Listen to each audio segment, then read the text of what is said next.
Hello student, आज हम चालू करते हैं साइंस में कक्षा 10 क्लास 10 का चैप्टर। बहुत इंपॉर्टेंट चैप्टर है एसिड बेस सॉल्ट, अम्ल, क्षार और लवण। तो आइए देखते हैं अम्ल, क्षार और लवण क्या है। अगर हम जनरली सबसे पहले एसिड की बात करें, एसिड अम्ल की बात करते हैं, तो अम्ल हमारे पास क्या होते हैं, हम इसको जनरली कह सकते हैं कि any compound dissolving in water then reflex of hydrogen ion. कोई भी यौगिक अगर जल में घुलने पर हाइड्रोजन आयन को रिमूव करता है, हाइड्रोजन आयन का त्याग करता है, तो उसे हम जनरली अम्ल कहते हैं। जैसे इसकी डिफिनेशन की अगर हम बात करें तो लिख सकते हैं कि वे यौगिक, आइए बच्चों यहां पे देखते हैं, वे यौगिक जो जल में घुलने पर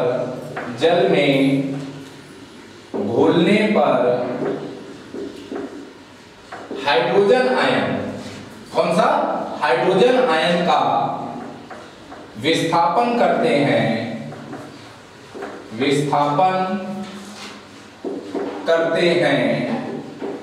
उन्हें हम अम्ल या लिख सकते हैं एसिड कहते हैं। तो बच्चों क्या कहा गया, वे यौगिक जो जल में घुलने पर, जिनको जल में डिसॉल्व कर दिया जाए, जल में घोल दिया जाए, तो हाइड्रोजन आयन का विस्थापन करें, तो उन्हें हम एसिड कहते हैं। ये जनरली हमारे पास अगर देखा जाए तो दो प्रकार के होते हैं। फर्स्ट होता है हमारे पास प्रबल अम्ल और दूसरा होता है हमारे पास दुर्बल अम्ल। तो बच्चों प्रबल अम्ल को हम लोग कहते हैं स्ट्रॉन्ग एसिड और दुर्बल अम्ल को हम लोग कहते हैं वीक एसिड। तो बेटा जनरली अगर हम बात करें प्रबल एसिड और दुर्बल एसिड की, या स्ट्रॉन्ग एसिड और वीक एसिड की बात करें, तो स्ट्रॉन्ग एसिड में क्या होता है कि जिसमें आसानी से हाइड्रोजन आयन निकल जाए, या हम यूं कहें कि जैसे मान लीजिए हमने किसी मॉलिक्यूलर को 100% पे लिया है, 100 मॉलिक्यूलर लिए और 100 मॉलिक्यूलर पे ज्यादा मॉलिक्यूलर निकले किसके, हाइड्रोजन आयन, तो हम उसे क्या कह देंगे, ये स्ट्रॉन्ग है। तो जनरली स्ट्रॉन्ग की कैटेगरी में हमारे पास जैसे आ जाता है HCl हो गया, HNO3 हो गया, हमारे पास H2SO4 हो गया, हमारे पास H2SO3 हो गया, इनके नाम भी आगे बताए जाएंगे। अगर हम दुर्बल एसिड की बात करें तो दुर्बल एसिड पे हमारे पास CH3COOH हो गया, CH3COOH, एक दुर्बल एसिड और है हमारे पास H2CO3।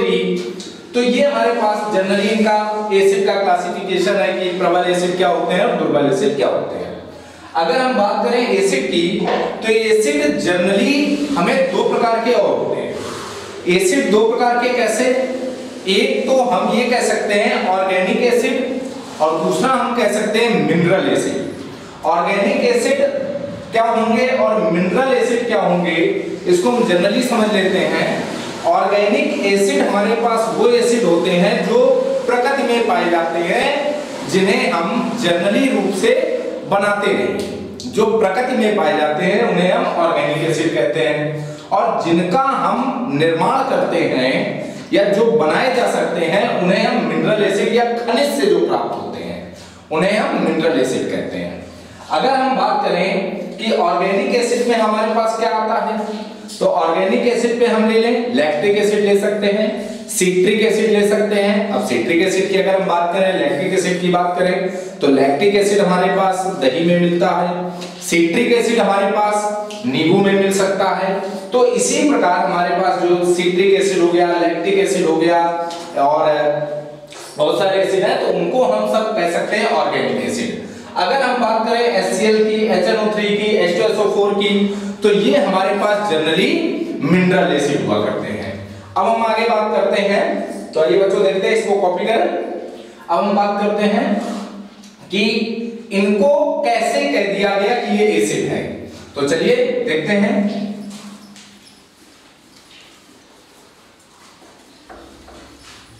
देखिए बच्चों, जैसे मैंने लिखा HCl, क्या लिखा HCl, तो HCl पर अगर वाटर डाल दिया जाए तो ये टूट जाएगा H प्लस और Cl माइनस। किसमें टूट जाएगा बच्चों? H प्लस और Cl माइनस। तो हमें क्या मिल गया? Hydrogen ion. तो हम क्या कह सकते हैं कि जो यौगिक है वो एक अम्ल है, वो एक एसिड है। इसी प्रकार मैं लिख सकता हूं H2SO4, तो अगर इसको इस पर वाटर डाल दिया जाए तो क्या टूट जाएगा? H प्लस और प्लस SO4 2 माइनस टूट जाएगा। इसको हम लोग क्या बोलते हैं? Sulphuric acid. क्या बोलते हैं बेटा? Yes, sulphuric acid. तो इसको क्या बोलते हैं? Hydrochloric acid. Hydrochloric acid. तो हमारे पास हाइड्रोफ्लोरिक एसिड किसमें टूटेगा? हाइड्रोजन आयन और क्लोराइड आयन में। और सल्फ्यूरिक एसिड किसमें टूटेगा हमारे पास? हाइड्रोजन आयन और सल्फेट आयन में। अब आगे हम देख लेते हैं बेस क्या होते हैं, क्षार क्या होते हैं। तो चलिए क्षार की बात करें यहां पर। तो हमारे पास अगर हम बेस की बात करते हैं तो जैसे हमने एसिड को रिप्रेजेंट किया था कि जिस यौगिक को जल में घुलने पर हाइड्रोजन आयन मिल जाए वो हमारे पास एसिड हो गया था। इसी प्रकार हम जनरली डिफिनेशन कह सकते हैं कि जो यौगिक जल में घुलने पर OH माइनस आयन का त्याग करते हैं उसे हम क्षार कहते हैं। तो अगर हम क्षार की डिफिनेशन लिखना चाहें तो क्या लिखें? वे यौगिक, यहां पे लिखते हैं वे यौगिक जो जल में घुलने पर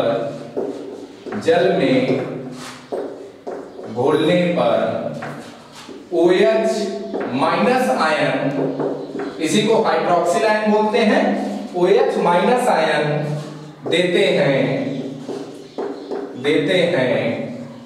बेस यानी क्षार या क्षारक कह सकते हैं, क्षार कहलाते हैं। तो यहां पर देखते हैं क्षार कहलाते हैं। इसका एग्जांपल क्या हो जाएगा हमारे पास? जैसे फर्दर एग्जांपल देख लेते हैं। हमारे पास मान लीजिए लिखा हुआ है NaOH, हमारे पास लिखा हुआ है KOH, हमारे पास लिखा हुआ है CaOH का होल ट्वाइस। तो बच्चों सभी जानते हो NaOH को हम लोग क्या कहते हैं? Yes, sodium hydroxide. Potassium hydroxide, इसको हम कैल्शियम हाइड्रोक्साइड। तो इसका अगर वियोजन करें तो NaOH का अगर देखें तो NaOH को हम क्या लिख सकते हैं? अगर जल में डिसॉल्व कर दिया जाए Na प्लस और OH माइनस, तो ये OH माइनस मिल गया हमारे पास। तो हम इसको क्या कह सकते हैं कि ये एक क्षार है। अगर हम KOH की बात करें तो KOH पर हमारे पास क्या हो जाएगा बेटा? K प्लस और OH माइनस, तो ये भी हमारे पास मिल गया। तो इसलिए हम क्या कह सकते हैं कि ये भी एक क्षार है। चलिए बेटा आगे देख लेते हैं सॉल्ट क्या है हमारे पास, लवण क्या है। तो लवण क्या होंगे देखते हैं।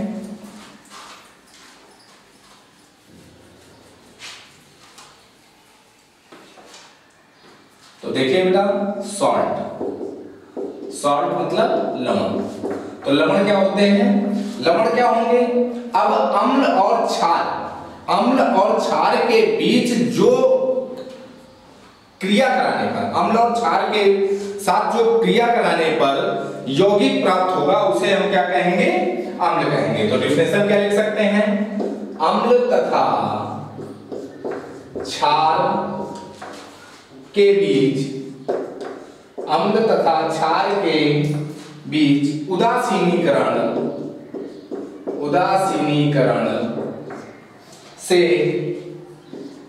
उदासीनीकरण प्रक्रम में प्राप्त उत्पाद